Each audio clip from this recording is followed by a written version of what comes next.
उत्तमम। ऋतिक का कार्य कैसा होना चाहिए? आज परम दयाल इस कार्य को समझाते हुए कहते हैं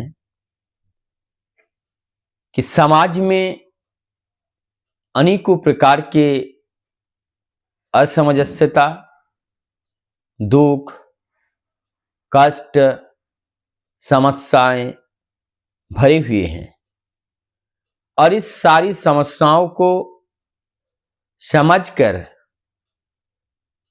भला और बुरा सब कुछ ध्यान में रखते हुए किस तरह से लोक कल्याण के लिए इस समस्या को दूर करने का जो उपाय परम दयाल श्री ठाकुर जी ने दिया है वो है ऋतिक संघ। और ऋतिक संघ में क्या है?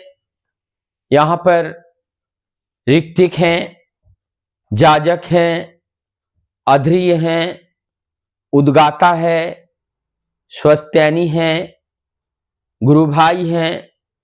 ये सब लोग मिलकर करके एक ऋतिक संघ का निर्माण हुआ। और ये निर्माण क्यों किया गया?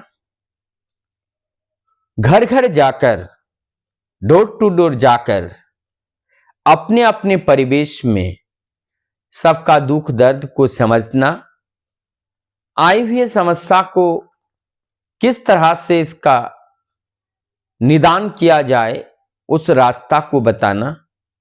बीमार है कोई तो कौन सी बीमारी है, किस डॉक्टर के पास जाना चाहिए और कौन से डॉक्टर के पास जाने से कम पैसे में उनका चिकित्सा होगा, ये और पैसे उनके पास है या नहीं है।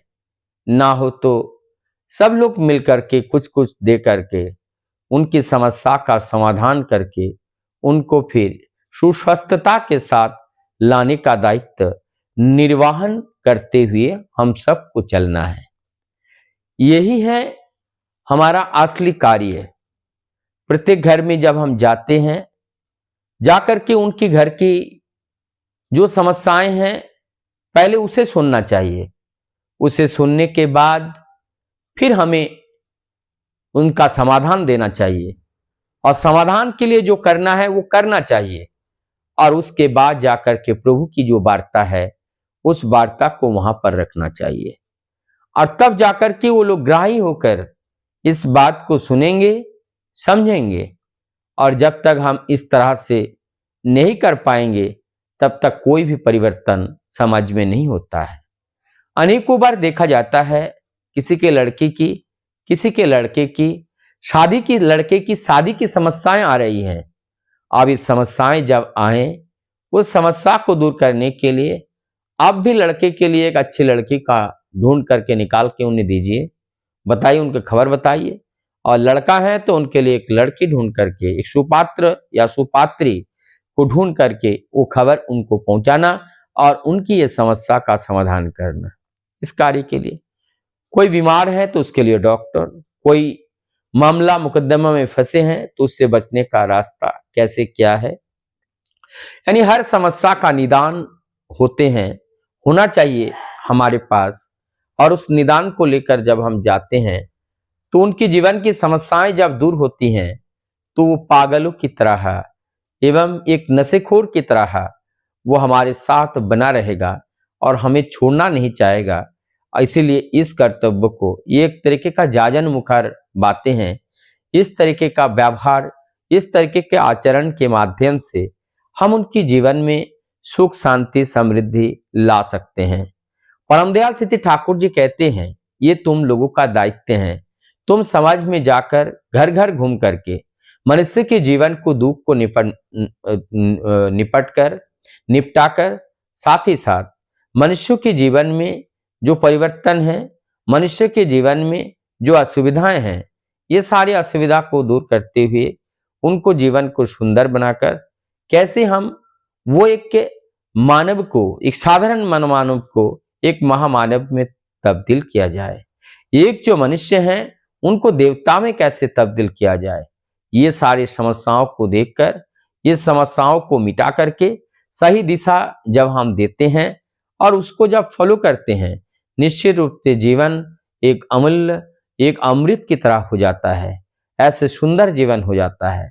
ऐसे सुंदर जीवन के लिए ठाकुर जी चाहते हैं। इसलिए ठाकुर जी कहते हैं, तुम इस लोक को एक स्वर्गलोक में तब्दील कर डालो, तभी हमारी तृप्ति होगी। और तब इस तरह से जब हम देवी देवताओं का दर्शन करेंगे तो हम भी मोर की तरह अपने दोनों हाथों को प्रसारित करते हुए मैं आनंद का उपभोग करूंगा।